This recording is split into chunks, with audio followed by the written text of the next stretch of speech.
course, there were a variety of changes in Walt Disney's original 1959 retelling of Sleeping Beauty, but one of their most notable changes was expanding the character of the original old woman who cursed the princess. Disney reinvented this character into who we know now as one of the greatest villains of all time, Maleficent. Through her elegant design, dramatic and flamboyant animation, and unlimited arsenal of magical powers, Maleficent is truly the mistress of all evil. Hello, I'm Isaac from What's Up Videos, where we discuss fun topics for fun people. Today, I'm going to illustrate Maleficent's full story. As Maleficent grew, she became aware of her lust of power and knew she possessed the magic to obtain anything she desired. Maleficent cast herself within a ruined castle located on the Forbidden Mountain, where she plotted the demise of her enemies, harnessed her powers, and ruled over her goblin subjects. She lived with her blundering race of simple-minded goons and her only friend, Diablo.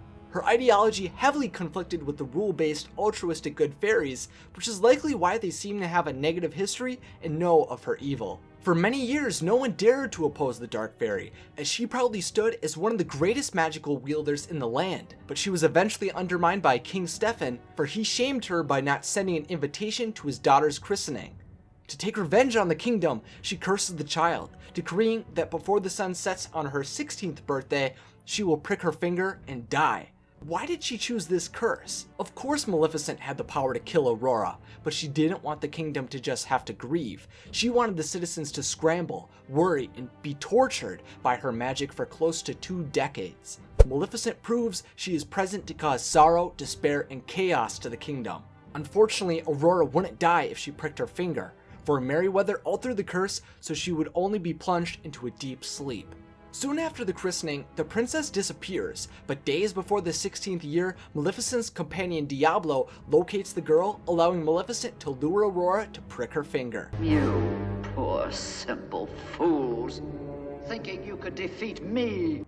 To keep Aurora in the trance, Maleficent imprisons Prince Philip, Aurora's true love, to make sure he could not awaken his princess with true love's kiss. In the dungeon of her castle, Maleficent reveals her torturous and taunting behavior again as she tells Philip she will release him from his chains in 100 years, when he will be old and battered while Aurora will remain gorgeous and without age. The good fairies are unwilling to allow the girl they loved and raised be taken away from their family, so they rush to the Forbidden Mountain and unchain the young prince. Maleficent is awakened from her sleep by Diablo's cawing as Prince Philip voyages to Aurora, which enrages Maleficent, but she truly is infuriated when she finds Diablo has been transformed into a statue. She casts a wall of thorns and transforms into a dragon to stop the prince using all the powers of hell, but the magic of all of the good fairies is too much for Maleficent. The Sword of Truth plummets into her chest, and she falls into a chasm, attempting to end Philip's life with her dying breath. In the story Maleficent's Revenge, 2 years after the events of Sleeping Beauty on the night of a solar eclipse, all fairies lose their magic and their spells are undone, which frees Diablo from his stone death.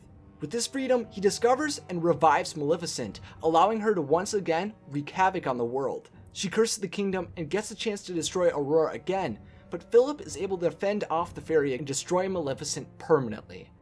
Although she is portrayed as pure evil in iterations like Descendants, in many of her live-action appearances, Maleficent is depicted as a sympathetic, complicated individual instead of a pure wielder of darkness.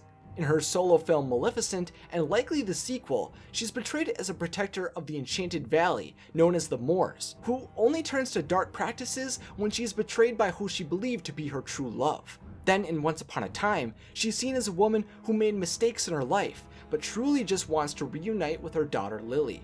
Maleficent has been seen as misunderstood, but I prefer to think of her as an elegant, determined woman who is one of Disney's most powerful villains. Although many Disney villains have had their opportunity to lead the others in crossover appearances, Maleficent is the most frequent and quintessential leader of the Disney villains. Through several Disney park attractions, promotional material, the Kingdom Hearts series, and as second-in-command in the Kingdom Keepers novels, she has solidified herself as one of Disney's most sinister beings. This video was sponsored by my patrons over at Patreon.